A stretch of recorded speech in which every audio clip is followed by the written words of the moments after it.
Instagram voice messages are a great way to communicate with friends and family. But what if you want to save the voice messages for later?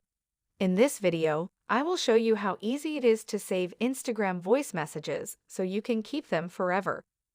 So first of all, let's open up the Instagram application and then let's go over to the DM.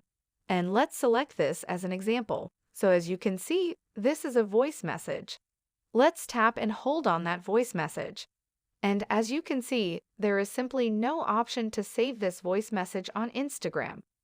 So in order to save this voice message, what you want to do is screen record it just like what I am doing right now. And for that, you can simply use your built-in screen recorder, or you can go to the Google Play Store, and you can download a screen recorder like this. And after that, you can screen record while you play the voice message, and then you can save that screen recording to your device. So that wraps up this tutorial.